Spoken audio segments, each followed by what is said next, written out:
Hello friends, welcome UPSC preparation only channel में आपका स्वागत है। दोस्तों, मॉक टेस्ट के इस नए वीडियो में मैं ज्योग्राफी का ही क्वेश्चन सॉल्व करूंगा। ज्योग्राफी में जो प्रीवियस ईयर में क्वेश्चन पूछा हुआ है, कुछ कॉन्सेप्चुअल क्वेश्चन पे अभी डिस्कस मैं करने वाला हूं। तो चलिए, यहाँ पर जो सबसे पहला क्वेश्चन है वो ये है कि यहाँ पर कुछ आपको 4 स्टेटमेंट दिया हुआ है और आपको बताना ये है कि कौन सा ऐसा कारक है इसमें जो कि महासागरीय जलधाराओं को प्रभावित करता है।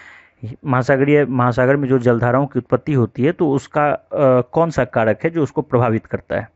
पृथ्वी का आवर्तन यानी परिभ्रमण, यानी पृथ्वी जो 24 घंटे में अपने अक्ष पर घूम रही है वो। दूसरा, वायुदाब और हवा। तीसरा, महासागरीय जल का घनत्व। और चौथा, पृथ्वी का परिक्रमण। यानी कि इन चारों में से कौन सा ऐसा कारक है जो महासागरीय जलधाराओं को प्रभावित करता है, उसको पैदा करता है, उसकी उत्पत्ति करता है। ऑप्शन फिर से सुन लें। पृथ्वी का परिभ्रमण यानी 24 घंटे में पृथ्वी का घूमना, वायुदाब और हवा, महासागरीय जल का घनत्व और चौथा पृथ्वी का परिक्रमण। तो बिल्कुल इसका चौथा आंसर, जो चौथा ऑप्शन है वो गलत है और पहला, दूसरा, तीसरा सही है।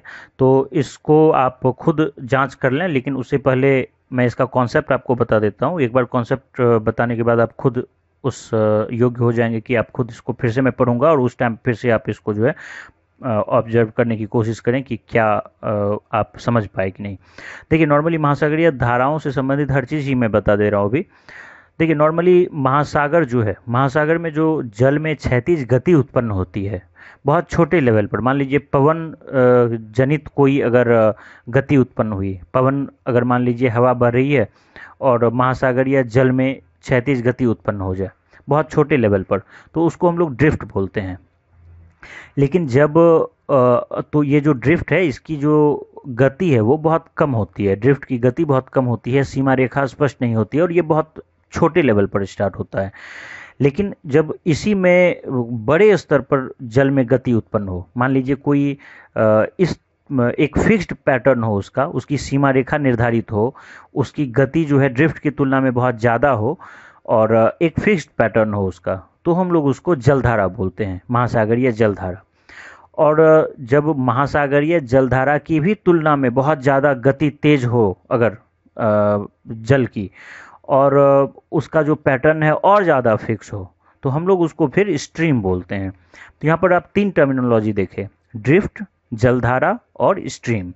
ड्रिफ्ट मतलब बहुत छोटे लेवल पर अगर महासागरीय जल में गति उत्पन्न हो, जिसका सीमा रेखा स्पष्ट नहीं हो, गति बहुत कम हो, कोई पैटर्न फिक्स नहीं हो, अनियंत्रित हो, कभी लेफ्ट हो जाए कभी राइट हो जाए, कोई फिक्स ना हो।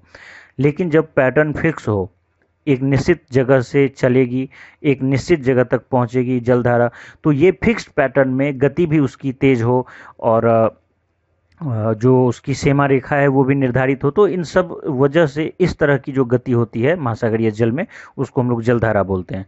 और जो स्ट्रीम होता है वो महासागरीय जलधाराओं के समूह को बोलते हैं, यानी कि बहुत बड़े पैमाने पर जब महासागरीय जल में गति उत्पन्न होगी तो उसको हम लोग स्ट्रीम बोलते हैं। तो जलधारा की जो उत्पत्ति होती है महासागरीय जलधारा की, आप ध्यान से समझें, इसके बाद महासागरीय जलधारा से संबंधित बहुत मतलब आप प्रीलिम्स के क्वेश्चन में आप नहीं फंसेंगे अगर इस कॉन्सेप्ट को आप सही से समझते हैं। तो महासागरीय जलधारा में जो गति उत्पन्न होती है उसका जो रीजन है वो मुख्य रूप से 5 रीजन है। लेकिन जो सबसे पहला रीजन है वो टेम्परेचर है। सबसे पहला और सबसे बड़ा जो रीजन है महासागरीय जल में जो गति उत्पन्न होती है उसका जो सबसे बड़ा रीजन है वो है टेम्परेचर। आपको पता है कि जो उष्णकटिबंधीय प्रदेश है, यानी कि 30 डिग्री नॉर्थ से 30 डिग्री साउथ तक का जो भी प्रदेश है, वहाँ पर टेम्परेचर बहुत ज़्यादा होगा। यहाँ की जलवायु ऐसी है कि यहाँ का टेम्परेचर बहुत ज़्यादा होता है, तो स्वाभाविक सी बात है यहाँ की जो जलधारा है उसका भी टेम्परेचर, यहाँ के महासागरीय जल का जो टेम्परेचर है वो भी ज़्यादा होगा। लेकिन ध्रुवीय और उपध्रुवीय प्रदेश जो है, शीत कटिबंध, वहाँ का टेम्परेचर बहुत कम रहता है, तो वहाँ जो जल है उस जल का भी टेम्परेचर कम होगा। तो इसी को बैलेंस करने के लिए, यानी कि महासागर जहाँ जो प्रदेश गर्म है, गर्म प्रदेश का जो जल है वो ठंडे प्रदेश के जल की ओर गति करने लगती है इस टेम्परेचर को मैनेज करने के लिए। लेकिन ये क्यों गति करती है? डेंसिटी की वजह से, यानी कि जल का जो स्तर है उसमें ऊंचाई और नीचाई की वजह से। मतलब ये कि मान लीजिए जहाँ का टेम्परेचर ज़्यादा है तो वहाँ का घनत्व कम होगा, मतलब ऐसे समझिए कि अगर टेम्परेचर हम लोग बढ़ाते हैं तो घनत्व कम हो जाता है, और टेम्परेचर यदि घटाते हैं तो घनत्व बढ़ जाता है। मतलब कि मान लीजिए बर्फ़ है, तो इस बर्फ़ पर अगर हम लोग टेम्परेचर बढ़ाएंगे तो स्वाभाविक सी बात है उसका घनत्व कम हो जाएगा, वो पानी में तब्दील हो जाएगा। घनत्व अगर आप इजी वे में समझना चाहें तो ये कि किसी भी पदार्थ के का जो अणु है, उस अणुओं के बीच जो आकर्षण बल है वो कितना ज़्यादा है। यदि आकर्षण बल बहुत ज़्यादा होगा तो वो बहुत ज़्यादा उसका घनत्व होगा। आकर्षण बल यदि कम है तो घनत्व कम है।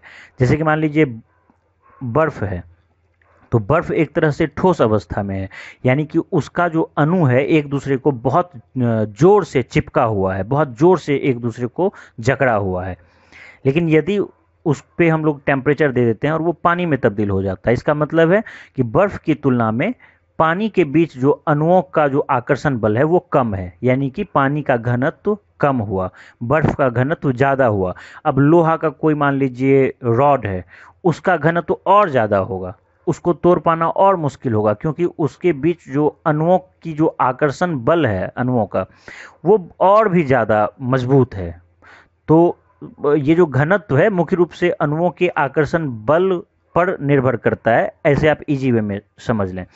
तो कुल मिला के ये है कि अगर मान लीजिए हम टेम्परेचर देते हैं, जैसे कोई लोहा ही है, लोहा का रॉड है, उस अभी वो बहुत ठोस है, उसका घनत्व बहुत तेज है, लेकिन टेम्परेचर हम देंगे वो लिक्विड में बदल जाएगा, यानी कि उसका जो अणुओं के बीच आकर्षण बल कम हो गया और उसका जो है घनत्व वो कम हो गया। तो अब फिर से आइए जलधारा पर। यदि टेम्परेचर हम लोग किसी भी पदार्थ का बढ़ाते हैं तो डेंसिटी उसका कम हो जाता है, और टेम्परेचर यदि घटाते हैं, जैसे पानी का टेम्परेचर घटा है तो वो बर्फ में बदल गया, यानी कि उसका डेंसिटी जो है वो बढ़ गया। तो अब ये सोचने वाली बात है कि यदि डेंसिटी किसी चीज़ का ज़्यादा है तो जल स्तर पे क्या असर पड़ेगा। अगर मान लीजिए डेंसिटी बहुत ज़्यादा है तो जल स्तर कम हो जाएगा, क्योंकि मान लीजिए जो चीज़ लिक्विड में होना चाहिए अब वो ठोस बन गया, तो उसका जो जल, अगर समुद्र के जल की बात करें तो वो जल स्तर कम हो जाएगा, यानी कि वो अब लिक्विड फॉर्म में नहीं है, वो अब ठोस अगर बनने लगे धीरे धीरे, यानी कि उसके अणुओं के बीच जकड़न पैदा हो, एक दूसरे से चिपकने लगे, तो जल स्तर कम हो जाएगा।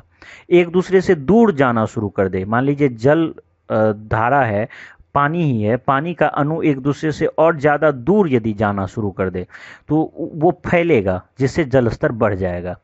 और अगर उसका डेंसिटी घटाएंगे, यानी कि डेंसिटी कम हम करेंगे, तो फिर वो जो उसके बीच के अणुओं में जो जकड़न है वो पैदा होगा, और उसका जो जल स्तर है वो कम हो जाएगा। तो इस तरह से आप ये देखिए कि डेंसिटी यदि हम लोग बढ़ाते हैं तो जल स्तर घट जाएगा, और डेंसिटी यदि कम होता है तो जल स्तर बढ़ जाएगा, फैलाव की वजह से, फैलने की वजह से। तो अगर मान लीजिए टेम्परेचर बढ़ता है किसी भी क्षेत्र का, तो वहाँ का जो जल है उसका डेंसिटी कम हो जाएगा। टेम्परेचर बढ़ा तो डेंसिटी कम हुआ। डेंसिटी क्यों कम हुआ, अभी मैं आपको लॉजिक बताया कि बर्फ़ और पानी वाला दिमाग में सेट करके रखिए। अगर बर्फ़ पे टेम्परेचर देंगे तो डेंसिटी कम हो गया, यानी कि वो पानी में तब्दील हो गया, और डेंसिटी अगर कम होगा तो जल स्तर बढ़ जाएगा फैलाव की वजह से। अभी तक जो चीज़ सिकुड़ा हुआ था, जो चीज़ बहुत छोटे क्षेत्रफल में था, अब वो फैल जाएगा, अब वो पानी बन जाएगा, तो जल स्तर जो है स्वाभाविक रूप से बढ़ जाएगा। तो कुल मिला के आप ये देखिए कि टेम्परेचर यदि ज़्यादा होगा तो डेंसिटी कम होगा, और डेंसिटी यदि कम हुआ तो जल स्तर ज़्यादा होगा। अब आप इस चीज़ को अप्लाई कीजिए उष्णकटिबंधीय प्रदेश के महासागर पर। उष्णकटिबंधीय प्रदेश का टेम्परेचर बहुत ज़्यादा है, जिसकी वजह से यहाँ जो जल है उसका डेंसिटी कम होगा, और डेंसिटी यदि कम है तो इसका मतलब है कि जल जो है वो फैलेगा। डेंसिटी यदि ज़्यादा होता, अणुओं के बीच जकड़न ज़्यादा होती, तो वो एक दूसरे से चिपका रहता और जल स्तर कम होता। लेकिन यहाँ उल्टा है, डेंसिटी जो है वो कम है, इसका मतलब है कि अणु एक दूसरे को पकड़ा हुआ जोर से नहीं है, वो फैल रहा है, फैला हुआ है, इस वजह से जल स्तर बढ़ जाएगा। और जब जल स्तर बढ़ जाएगा, यानी कि जल का जो है ऊंचाई यदि बढ़ जाती है तो ऊंचाई से गहराई की ओर तो वो जाएगा ही। तो इस वजह से टेम्परेचर जहाँ का ज़्यादा होगा वहाँ से उस क्षेत्र में जल का प्रवाह होगा जहां टेम्परेचर कम है। जहां टेम्परेचर ज़्यादा है वहां का जल स्तर ज़्यादा है, तो वहां से जल का प्रवाह कम टेम्परेचर वाले क्षेत्र की ओर होगा जहां का जल स्तर नीचा है। तो सबसे पहला चीज आप ये देखें कि जलधारा की जो उत्पत्ति का जो सबसे पहला रीजन है वो टेम्परेचर है। टेम्परेचर ज़्यादा, इसका मतलब जल स्तर भी ज़्यादा, और जल स्तर ज़्यादा तो वहां से ठंडे प्रदेश की ओर जल का प्रवाह होगा। और अगर टेम्परेचर कम है तो इसका मतलब है कि वहाँ का जल स्तर भी कम है, और जल स्तर जब कम है तो वहाँ की ओर दूसरी जगह से पानी आएगा। तो ये पहला आप कॉन्सेप्ट देखें। जलधाराओं को प्रभावित करने वाला जो दूसरा कारण है वो है हिमगलन, यानी कि मेल्टिंग ऑफ आइस। मान लीजिए कि जो उष्णकटिबंधीय प्रदेश है वहाँ से जल का प्रवाह ध्रुवीय प्रदेश की ओर हो रहा है। मान लीजिए 0 डिग्री सबके आसपास का जो पानी है उसका प्रवाह 90 डिग्री सबके आसपास हो रहा है। लेकिन यहाँ पे सवाल है कि अगर मान लीजिए इस तरह से प्रवाह होता तो हमेशा ऐसा ही होता रहता, हमेशा 0 डिग्री सबके आसपास का उष्णकटिबंध का जो जल है वो ध्रुवीय उपध्रुवीय क्षेत्र की ओर प्रवाहित होता। ध्रुवीय उपध्रुवीय क्षेत्र से उष्णकटिबंध की ओर जल का प्रवाह फिर कभी नहीं होता।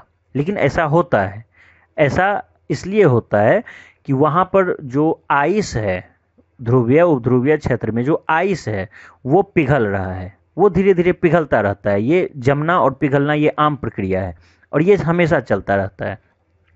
तो जो ठंडा प्रदेश है, जो ध्रुवीय प्रदेश है, वहाँ का पानी यदि पिघल जाता है और पिघल कर वो समुद्र में मिल रहा है धीरे धीरे, तो स्वाभाविक सी बात है वहाँ का जल स्तर तो ऊंचा होगा। तो फिर वहाँ से जल का प्रवाह उष्णकटिबंधीय प्रदेश की ओर होना शुरू हो जाएगा। तो आप क्या देखें कि उष्णकटिबंधीय प्रदेश से ध्रुवीय प्रदेश की ओर जल जा रहा है टेम्परेचर ज़्यादा होने की वजह से, क्योंकि यहाँ जल स्तर ज़्यादा है। लेकिन ध्रुवीय प्रदेश से जल का प्रवाह उष्णकटिबंध की ओर हो रहा है जल स्तर में बढ़ोतरी की ही वजह से। लेकिन वहाँ जल स्तर बढ़ रहा है सिर्फ और सिर्फ उस बर्फ के पिघलने की वजह से, लेकिन यहाँ जल स्तर बढ़ रहा है टेम्परेचर के बढ़ने की वजह से। तो आप ये देखें कि दूसरा कारण जो मेल्टिंग ऑफ आइस है, यानी कि जो हिमगलन है, बर्फ का पिघलना है, वो एक रीजन है जलधाराओं को उत्पन्न करने का। जलधारा को उत्पन्न करने का जो तीसरा बड़ा रीजन है वो है सैलिनिटी, यानी कि लवणता। मान लीजिए कि जिस क्षेत्र में लवणता ज़्यादा होगी तो उस क्षेत्र में जो पानी है उसका जल स्तर, यानी कि उसका घनत्व यदि आप बात करें तो उसका घनत्व क्या होगा, ज़्यादा होगा। ऐसे समझिए कि मान लीजिए कोई फ्रेश वाटर है, एक बाल्टी आप पानी रखते हैं जो बिल्कुल शुद्ध है, और दूसरे बकेट में आप पानी रखते हैं जिसमें कि आप बहुत ज़्यादा नमक मिला दिए हैं। तो स्वाभाविक सी बात है कौन ज़्यादा गाढ़ा होगा, नमक मिला हुआ बाल्टी वाला पानी ज़्यादा गाढ़ा होगा, यानी कि उसका डेंसिटी ज़्यादा हो जाएगा, बढ़ जाएगा डेंसिटी। और जो फ्रेश वाटर है उसका घनत्व तो कम होगा, क्योंकि इसके बीच अणुओं में उतना आकर्षण बल नहीं है जितना कि उसमें है, गाढ़ापन उसमें ज़्यादा है। तो इस वजह से यदि लवणता बढ़ती है तो डेंसिटी जो है वो भी बढ़ जाता है। अगर लवणता कम होगी, यानी कि सैलिनिटी यदि कम होगा तो डेंसिटी भी कम होगा।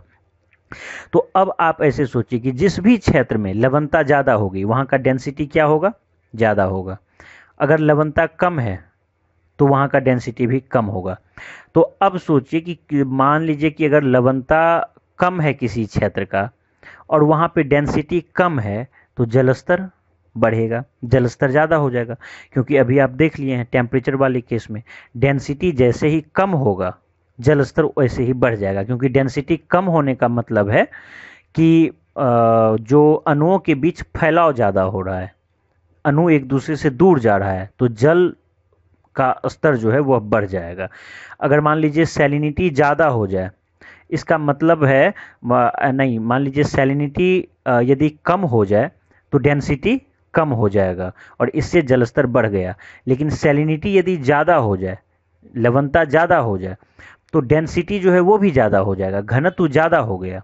और घनत्व ज़्यादा हो जाना इसका मतलब है कि अणु एक दूसरे को बहुत ज़ोर से जकड़ लिया है, यानी कि सिकुड़ाव हुआ, फैलाव नहीं हुआ, सिकुड़ाव हो गया।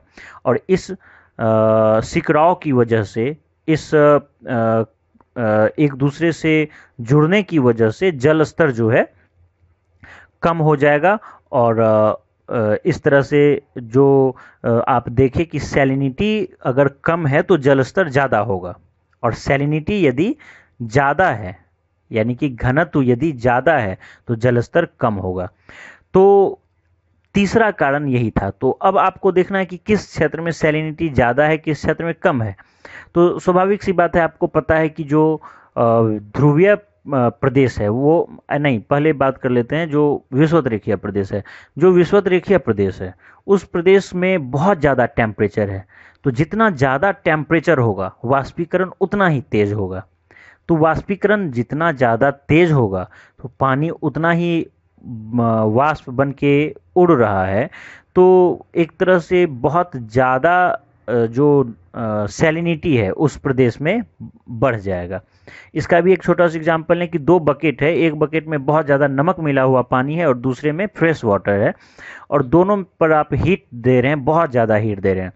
तो इसकी वजह से जो फ्रेश वाटर वाला बकेट है उसका पानी तो बेशक वाष्पीकृत होकर उड़ जाएगा और घट जाएगा इसके पानी की मात्रा, लेकिन इसका जो सैलिनिटी है वो, इसमें सैलिनिटी बहुत कम था तो इसका सैलिनिटी बहुत ज़्यादा प्रभावित नहीं होगा।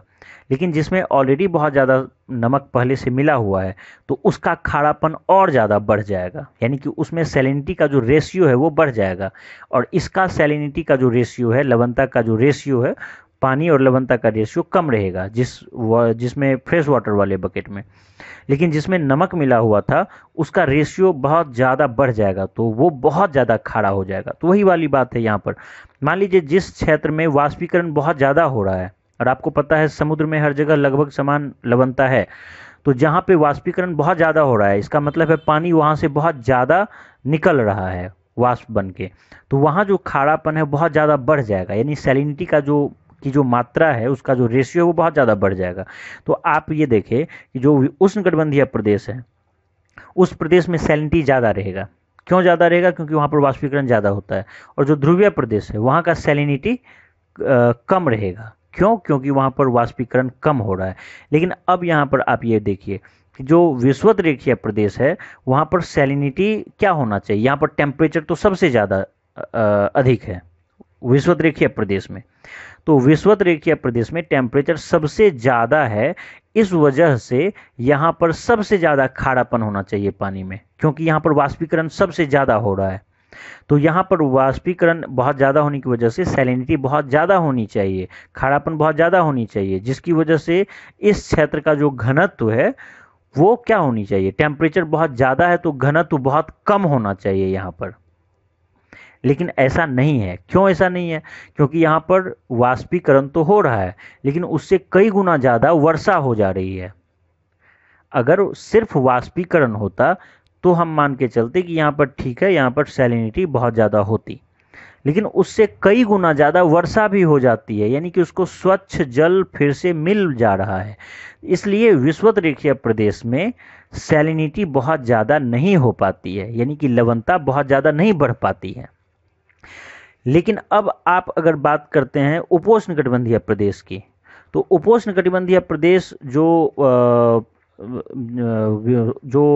विषुवत रेखीय प्रदेश है उसके ठीक ऊपर का प्रदेश है 30 डिग्री नॉर्थ और साउथ की बात मैं अगर करूं तो 30 डिग्री साउथ पर जो उपोष्णकटिबंधीय प्रदेश है वहाँ पर टेम्परेचर भी ठीक ठाक है, तो वाष्पीकरण बहुत ज़्यादा हो जाती है और वहाँ पर वर्षा नहीं हो पाती है क्योंकि वो उच्च वायु दाब की पेटी है, यानी कि वहाँ पर साल भर वर्षा नहीं होती है। मतलब वो पट्टी जो है विषुवत रेखीय निम्न वायु दाब की पेटी है, क्योंकि यहाँ पर टेम्परेचर बहुत ज़्यादा है। फिर वो एक अलग टॉपिक है, वो अलग हम लोग चले जाएंगे वायु दाब पर, उस पर हम लोगों को नहीं जाना है।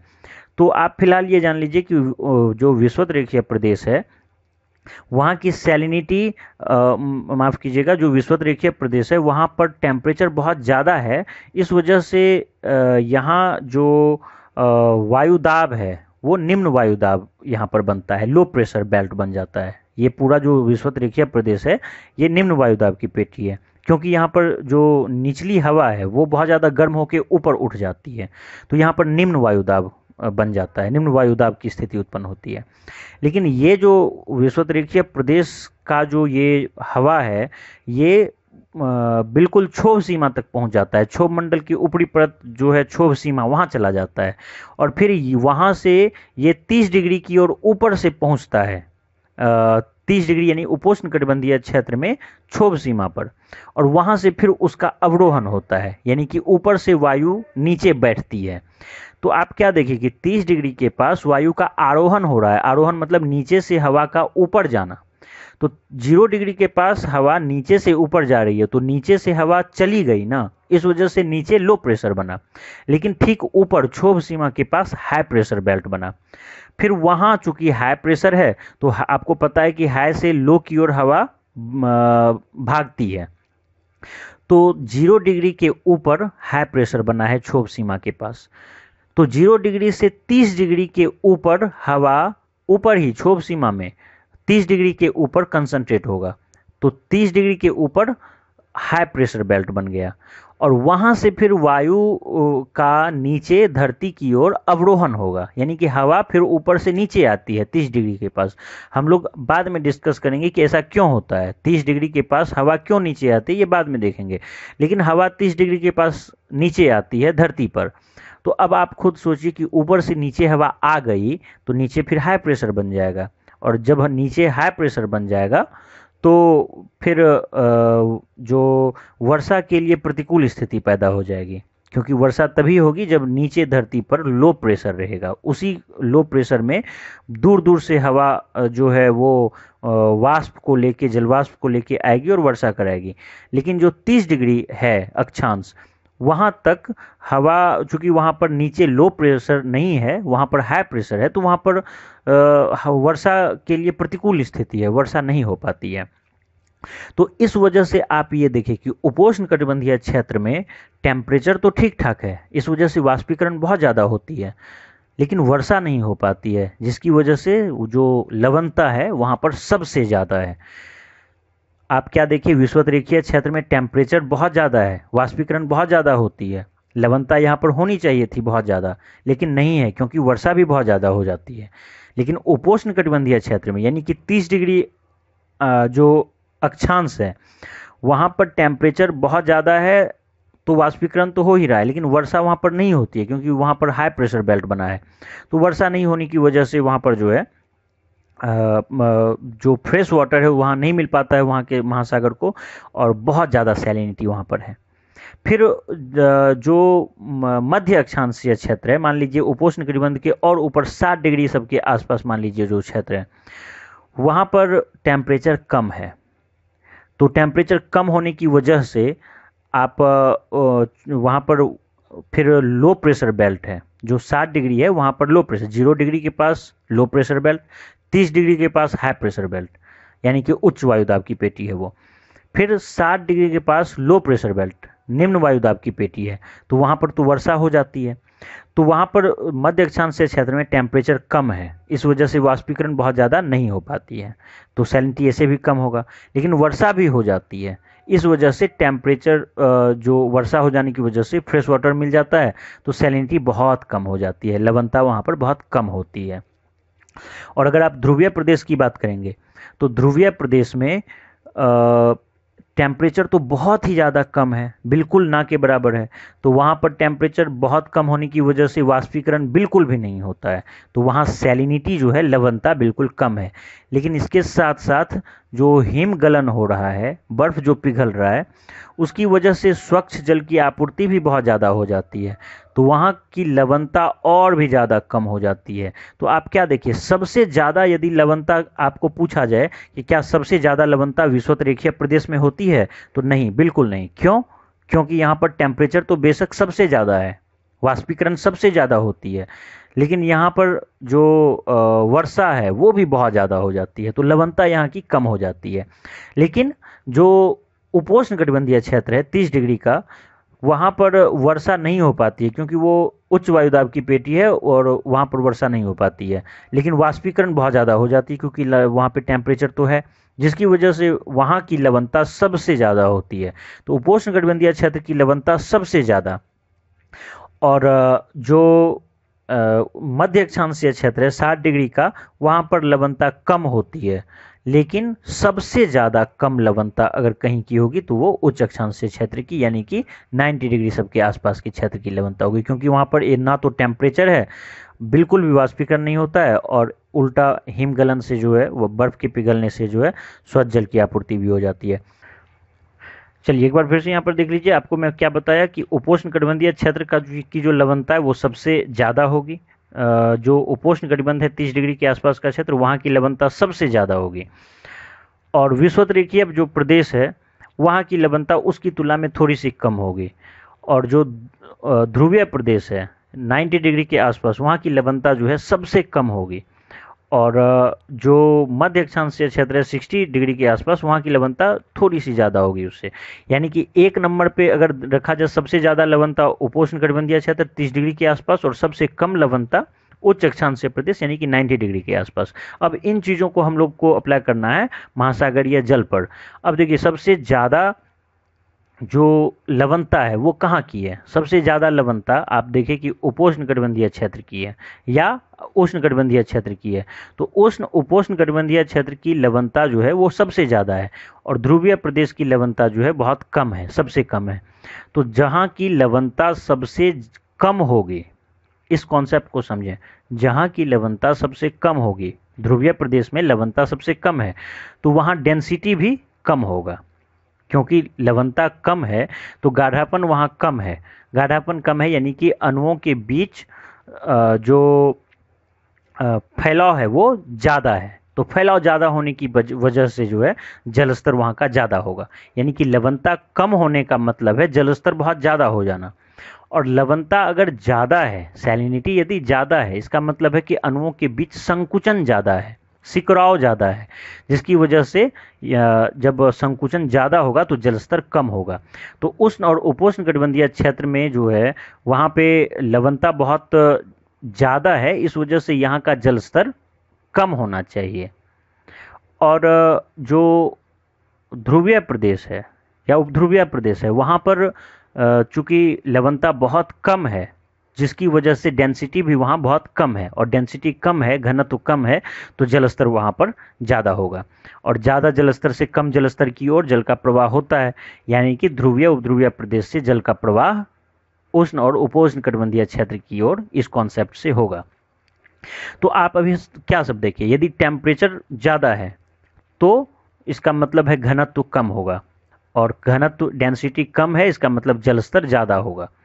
तो टेम्परेचर जहाँ ज़्यादा है, उष्ण उपोष्णकटिबंध का टेम्परेचर ज़्यादा है, तो वहाँ से जल का प्रवाह ध्रुवीय उपध्रुवीय क्षेत्र की ओर होगा। यदि कहीं मान लीजिए हिमगलन हो रहा है, बर्फ़ पिघल रहा है, तो बर्फ़ के पिघलने से जलस्तर ऑलरेडी बढ़ जाएगा, जिसकी वजह से अधिक जलस्तर से कम जलस्तर की ओर होगा। तो जो ध्रुवीय उपध्रुवीय प्रदेश है वहाँ पर बर्फ़ का बहुत ज़्यादा घनत्व है, मतलब वहाँ पर बहुत ज़्यादा बर्फ़ है और वो पिघल रहा है, जिसकी वजह से वहाँ का जलस्तर ज़्यादा होगा। तो वहाँ से जल का प्रवाह जहाँ पर बर्फ़ नहीं है, जहाँ पर बर्फ़ नहीं गल रहा है, जैसे कि उष्ण और उपोष्णकटिबंधीय क्षेत्र की ओर जल का प्रवाह होगा। और तीसरा आप देखे थे, लवणता भी इसको प्रभावित करता है जलधारा को।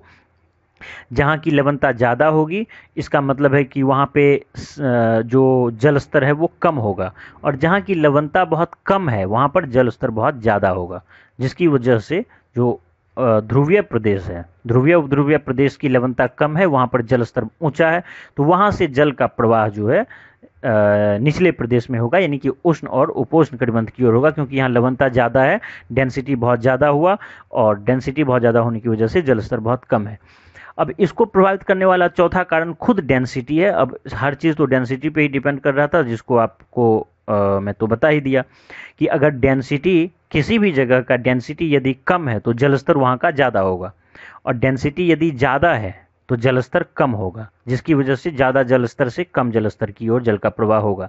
और चौथा, पांचवा और सबसे जो महत्वपूर्ण है, तापमान सबसे ज़्यादा महत्वपूर्ण है, और उसके बाद अगर कोई महत्वपूर्ण है तो ये पवन है।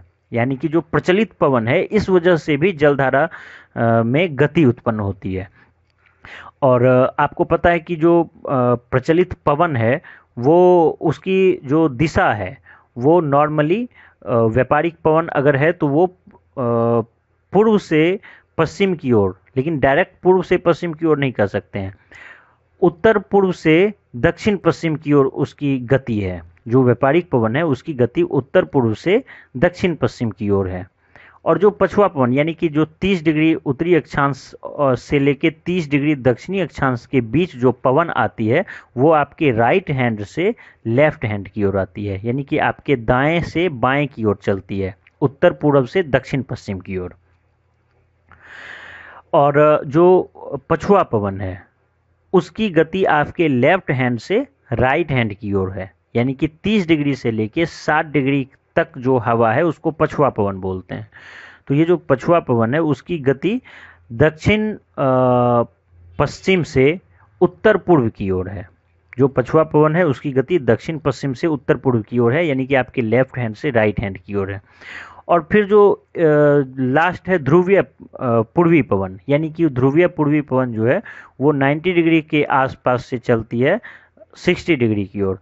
तो आप क्या देखिए कि 30 डिग्री से 30 डिग्री के बीच जो हवा है उसको प्रचलित पवन व्यापारिक पवन बोलते हैं या सन्मार्गी पवन।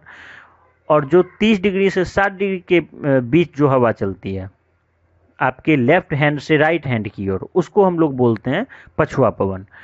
और जो 60 टू 90 के बीच दोनों गोलार्ध में जो हवा चलती है आपके फिर से राइट हैंड से लेफ्ट हैंड की ओर उसको हम लोग बोलते हैं ध्रुवीय पूर्वी पवन। तो यहाँ पर जो ध्रुवीय पूर्वी पवन है वो 90 डिग्री से 60 डिग्री तक चला। तो 90 डिग्री से क्यों चला? क्योंकि वहाँ पर हाई प्रेशर है, 90 डिग्री के पास हाई प्रेशर बेल्ट है, उच्च वायुदाब है, तो उच्च वायुदाब से निम्न वायुदाब की ओर हवा चली। ऐसे ऐसे समझें। 0 डिग्री के पास मैं आपको बताया था कि सबसे ज़्यादा गर्मी है, तो गर्मी बहुत ज़्यादा होने की वजह से यहाँ पे लो प्रेशर बेल्ट बनता है, यानी कि निम्न वायुदाब है। तो 0 डिग्री और आपको मैं ये भी बता दिया कि 0 डिग्री से जो हवा है वो सीधा ऊपर उठती है क्षोभ सीमा तक, और फिर 30 डिग्री के पास वो हवा नीचे आती है, उत्तरी गोलार्ध में भी और दक्षिणी गोलार्ध में भी। तो 30 डिग्री के पास हाई प्रेशर बनेगा नीचे। तो 30 डिग्री पर जब उच्च वायुदाब है तो उच्च वायुदाब से निम्न वायुदाब की ओर हवा तो चलेगी ही दोनों ओर, यानी 30 डिग्री से 0 डिग्री की भी ओर हवा चलेगी, 30 डिग्री से 60 डिग्री की भी ओर हवा चलेगी। 0 डिग्री की ओर इसीलिए क्योंकि 0 डिग्री के पास लो प्रेशर है, और जब 30 के पास हाई प्रेशर है, उच्च वायुदाब है, तो स्वाभाविक सी बात है कि 60 के पास लो प्रेशर बेल्ट है, यानी कि वहाँ पर निम्न वायुदाब है, तो 30 से 60 की ओर हवा चली। और जब 60 के पास लो प्रेशर बेल्ट है तो स्वाभाविक सी बात है 90 के पास हाई प्रेशर बेल्ट है, तो वहाँ से 60 की ओर हवा चलेगी।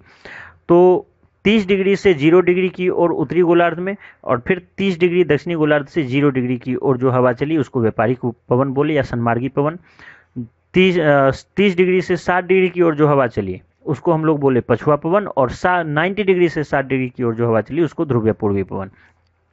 तो इस तरह से जो पवन चल रही है, आपको पता है कि आप जो व्यापारिक पवन है आपके राइट हैंड से लेफ्ट की ओर आ रही है, दाएं से बाएं की ओर, तो वो अपने साथ जलधारा को भी दाएं से बाएं की ओर घसीटते हुए लाएगा।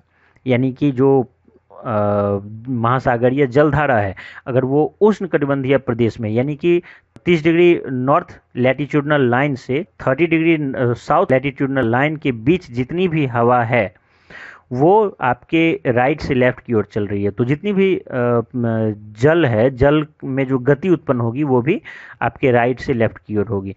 यानी कि जो महासागरीय जलधारा है उसकी गति महासागर में पूरब से पश्चिम की ओर होगी, क्योंकि जो उष्णकटिबंधीय प्रदेश है वहाँ पर व्यापारिक पवन है, जो व्यापारिक पवन है वो पूरब से पश्चिम की ओर चलती है, तो पूरब से पश्चिम की ओर ही जो है वो महासागरीय जल को भी गति प्रदान करेगा।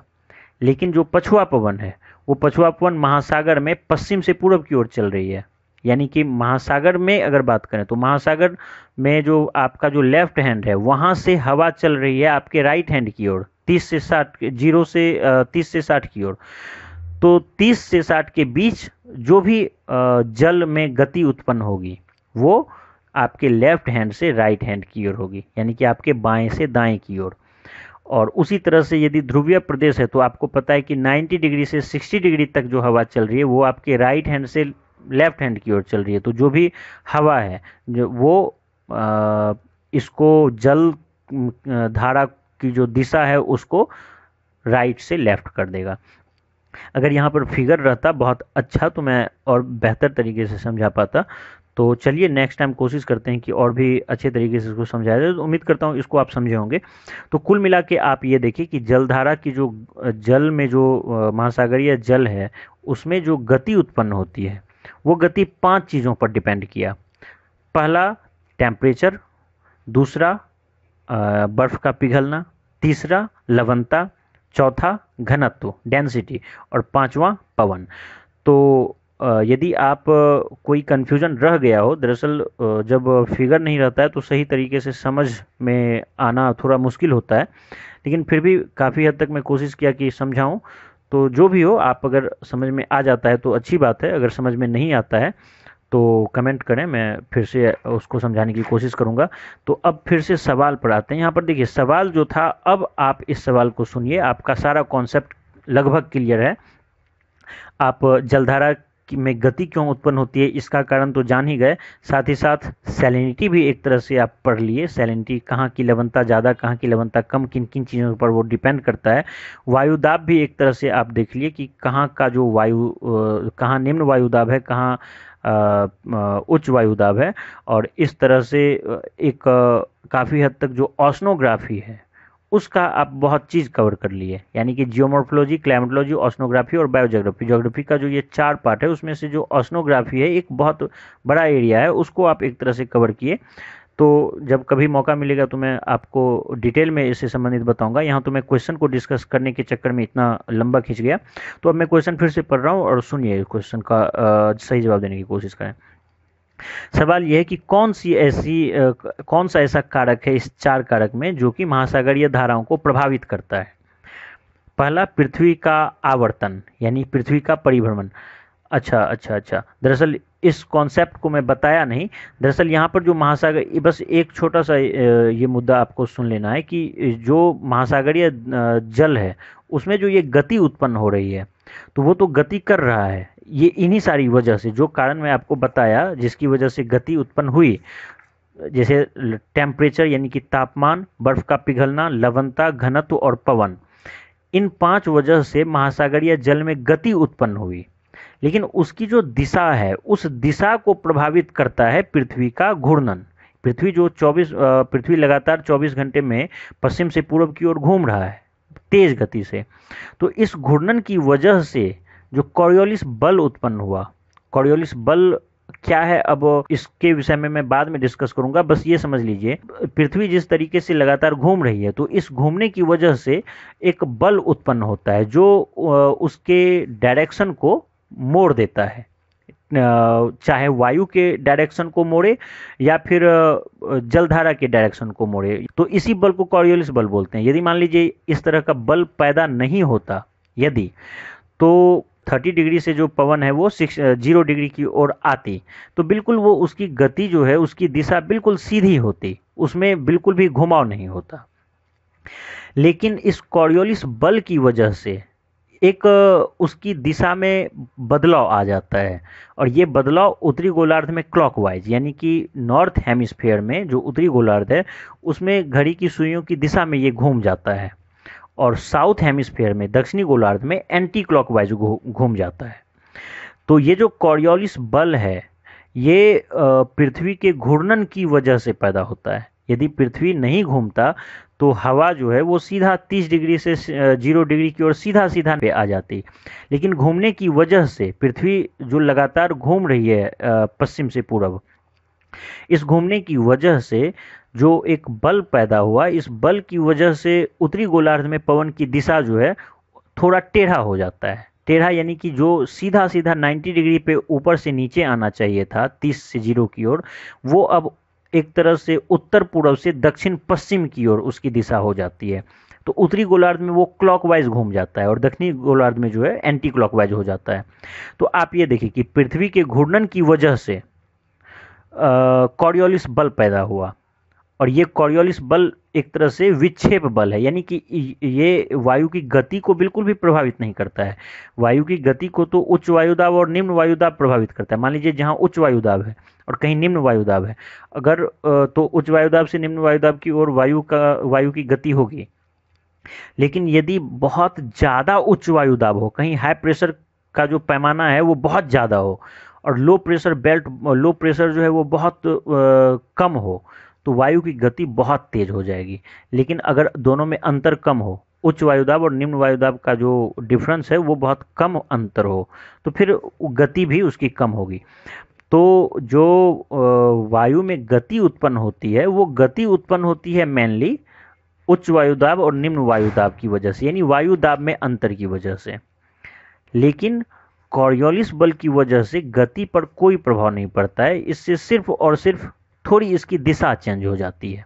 मतलब जिस पवन को बिल्कुल ऊपर से नीचे आना चाहिए था, वो थोड़ा टेढ़ा हो जाता है पृथ्वी की घूर्णन की वजह से। और ये जो टेढ़ापन है उत्तरी गोलार्ध में क्लॉकवाइज और दक्षिणी गोलार्ध में एंटी क्लॉकवाइज है। जब कॉरियोलिस बल की चर्चा हुई तो ये भी जान लें कि कॉरियोलिस बल जो है वो दो चीज़ों पर डिपेंड करता है। एक तो जो अक्षांशीय ज्या है वो भी ज़्यादा होनी चाहिए, और जो वायु की गति है वो भी ज़्यादा होनी चाहिए। मतलब ये कि अगर मान लीजिए वायु में बहुत ज़्यादा गति है, लेकिन अक्षांशीय ज्या यानी कि मान लीजिए जैसे साइन 0 डिग्री है, 0 डिग्री जो है विषुवत रेखा, वहाँ पर साइन 0 डिग्री का वैल्यू 0 है, और साइन 90 डिग्री यानी 90 डिग्री के पास साइन 90 का वैल्यू 1 है।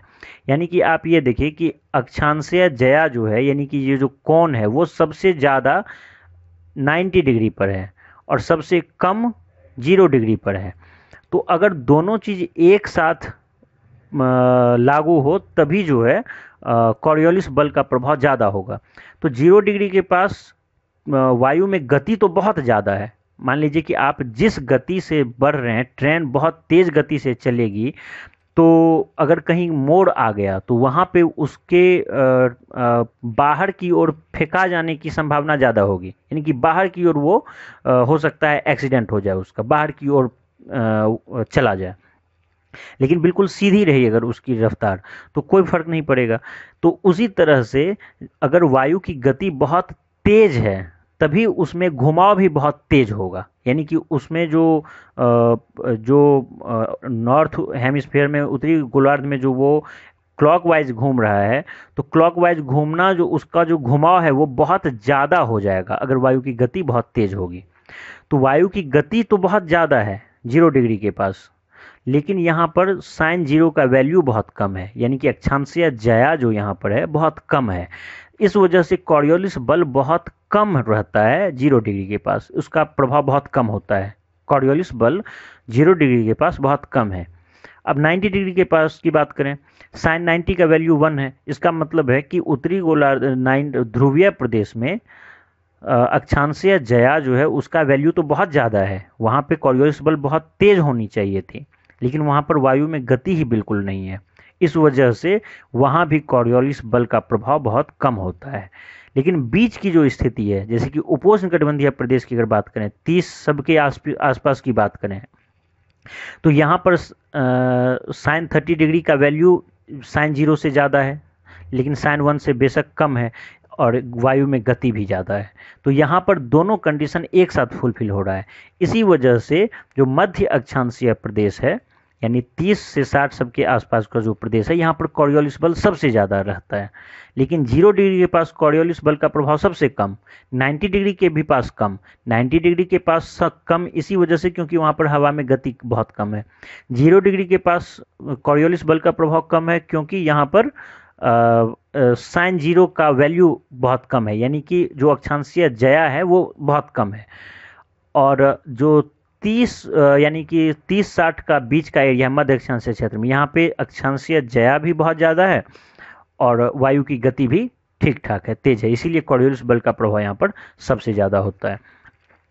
तो मैं यही बता रहा था आपको कि पृथ्वी जिस तरीके से तेज गति से घूम रही है अपने अक्ष पर, तो इस परिभ्रमण की वजह से जो कॉरियोलिस बल पैदा हुआ, इस कॉरियोलिस बल की वजह से जो उत्तरी गोलार्ध है उसमें वायु जलधारा जो है वो उत्तरी गोलार्ध में क्लॉकवाइज घूमने लगती है और दक्षिणी गोलार्ध में एंटी क्लॉकवाइज घूमने लगती है।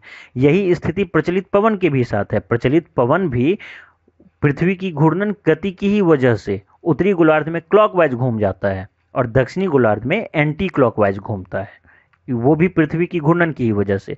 तो यहाँ पर एक साथ दोनों प्रभाव लागू हुआ। एक तो खुद पृथ्वी घूम रही है तो जलधारा पे वो अपना भी प्रभाव डालता है और जल को जो है उत्तरी गोलार्ध में क्लॉकवाइज घुमा डालता है और दक्षिणी गोलार्ध में जो है एंटी क्लॉकवाइज घुमा डालता है। और इसके साथ साथ हवा भी एक कारक है जो कि जलधारा को प्रभावित करता है। तो हवा अपने साथ भी पानी को ला रहा है। तो आपके राइट हैंड से लेफ्ट हैंड की ओर, यानी कि पश्चिम से पूर्व, माफ कीजिए, पूर्व से पश्चिम की ओर वो हवा को ला रहा है, जल को। तो इस तरह से जल भी जो है कुल मिला के दोनों प्रभाव से, पृथ्वी की घूर्णन गति की वजह से और पवन के प्रभाव की वजह से उत्तरी गोलार्ध में क्लॉकवाइज घूम जाएगा और दक्षिणी गोलार्ध में एंटी क्लॉकवाइज घूम जाएगा। तो यहाँ पर बात करते हैं, अब क्वेश्चन जो था वो मैं पढ़ता हूँ कि कौन सा कारक जो है वो महासागरीय जलधारा को प्रभावित करता है। तो पहला ऑप्शन है पृथ्वी का आवर्तन, यानी पृथ्वी का परिभ्रमण, इस वजह से महासागरीय धारा प्रभावित होती है। दूसरा वायुदाब और हवा, ये आप देख लिए कि पवन जो है जहाँ पवन जिस ओर चलेगी उस ओर वो अपने साथ पानी को भी बहा के लेके जाएगा। तो जो पूरब से पश्चिम की ओर हवा चल रही है तो पूरब से पश्चिम की ओर प्रचलित पवन जो है अपने साथ जलधारा को भी लाएगा। तीसरा यहाँ पर कारक था महासागरीय जल का घनत्व, जो कि बहुत बड़ा कारण है। जहाँ का घनत्व ज़्यादा होगा तो वहाँ पर जल स्तर जो है कम होगा, जहाँ का जल घनत्व कम है वहाँ पे जल स्तर ज़्यादा होगा, तो ज़्यादा जल स्तर से कम जल स्तर की ओर भी जलधारा में गति उत्पन्न होगी। और चौथा एक ऑप्शन था पृथ्वी का परिक्रमण, यानी कि पृथ्वी जो सूर्य के चारों ओर चक्कर काट रही है 365 दिन में, क्या वो भी एक कारण है? वो बिल्कुल कारण नहीं है, क्योंकि उससे कोई प्रभाव नहीं पड़ता, उसका कोई रिलेशन ही नहीं है। पृथ्वी 24 घंटे में जो अपने अक्ष पर चक्कर खा रही है तो वो बहुत अपने साथ हवा को भी नचा रही है, पानी को भी नचा रही है, हम सब को नचा रही है। लेकिन 365 दिन में जो चक्कर काट रही है पृथ्वी सूर्य का, तो उससे कोई हम लोगों पर डायरेक्टली कोई प्रभाव नहीं पड़ता है। तो इस वजह से ये कारण गलत है।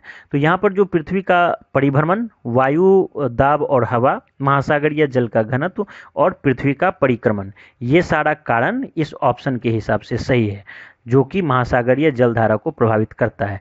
तो चलिए फाइनली आज मैं चाहूँगा कि अब जो क्वेश्चन है वो ना लिया जाए, आज मैं छोड़ दे रहा हूँ, बस इतना ही। दरअसल ये तो क्वेश्चन के बहाने पूरा कॉन्सेप्ट एक तरह से मैं समझा दिया। तो यहाँ पर एक बार मैं फिर से आपको बता दूं कि महासागरीय जल जो है उसमें अगर बहुत छोटे लेवल पर अगर गति उत्पन्न होती है, क्षैतिज गति, तो उसको हम लोग ड्रिफ्ट बोलते हैं।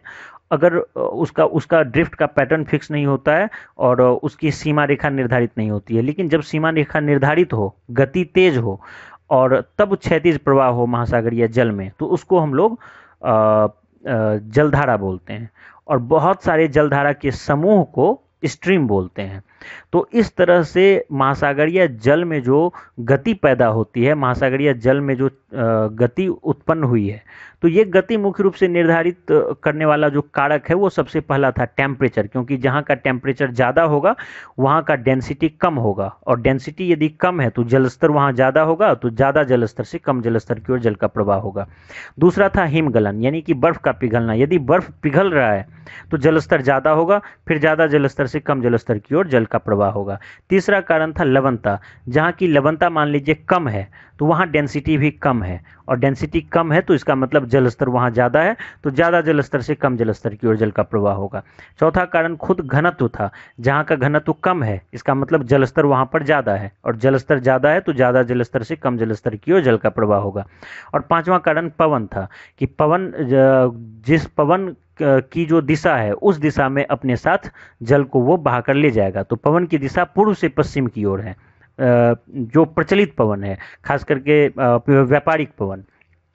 व्यापारिक पवन की दिशा उत्तर पूर्व से दक्षिण पश्चिम की ओर है। तो जो व्यापारिक पवन है वो उत्तरी गोलार्ध के 30 डिग्री से दक्षिणी गोलार्ध के 30 डिग्री तक बहती है, तो वो अपने साथ हवा को भी पूरब से पश्चिम की ओर लेके जल को भी पूरब से पश्चिम की ओर लेके आएगी। लेकिन जो पछुआ पवन है 30 डिग्री से 60 डिग्री के बीच का जो पवन है उसकी दिशा जो है वो पश्चिम से पूरब की ओर है, तो अपने साथ वो जलधारा को भी पश्चिम से पूरब की ओर लेके जाएगी। और उसी तरह से ध्रुवीय पूर्वी पवन जो है वो भी पश्चिम से माफ कीजिए पूरब से पश्चिम की ओर आ रही है, जिसकी वजह से अपने साथ जो जलधारा है उसको वो पूरब से पश्चिम की ओर बहा के लेके आएगी। तो इस तरह से ये 5 कारण मुख्य रूप से था जो जलधारा को प्रभावित करता है, यानी कि जलधारा की उत्पत्ति में सहायक है। लेकिन ये दिशा जो निर्धारित करने वाला कारण है वो एक तो पवन उसकी दिशा को भी निर्धारित करता है, खुद उत्पत्ति का भी कारक है। जलधारा का उत्पत्ति भी वो करता है क्योंकि वो चलेगा तभी जलधारा की उत्पत्ति होगी, साथ साथ वो दिशा को भी निर्धारित करता है। लेकिन दिशा को निर्धारित करने वाला एक और कारक है पृथ्वी का परिभ्रमण, यानी पृथ्वी जो अपने अक्ष पर 24 घंटे में घूम रही है, जिसकी वजह से जो कॉरियोलिस बल पैदा हो रहा है, उस कॉरियोलिस बल की वजह से उत्तरी गोलार्ध में जो पवन है वो क्लॉकवाइज घूमने लगेगा और जलधारा भी उसी तरह से दक्षिणी गोलार्ध में वो एंटी क्लॉकवाइज घूमेगा और जलधारा भी दक्षिणी गोलार्ध में एंटी क्लॉकवाइज घूमेगा। तो इस तरह से ये सारा कॉन्सेप्ट ही आपका क्लियर हो गया। उम्मीद करता हूँ कि इस साल के प्रीलिम्स में यदि ओशनोग्राफी से खास करके इन सारे चैप्टर से जुड़ा हुआ कोई क्वेश्चन आता है तो आपका क्वेश्चन नहीं रुकेगा, आप बहुत आसानी से क्वेश्चन बना लेंगे। तो उम्मीद करता हूँ कि ये वीडियो आपको पसंद आया होगा। धन्यवाद।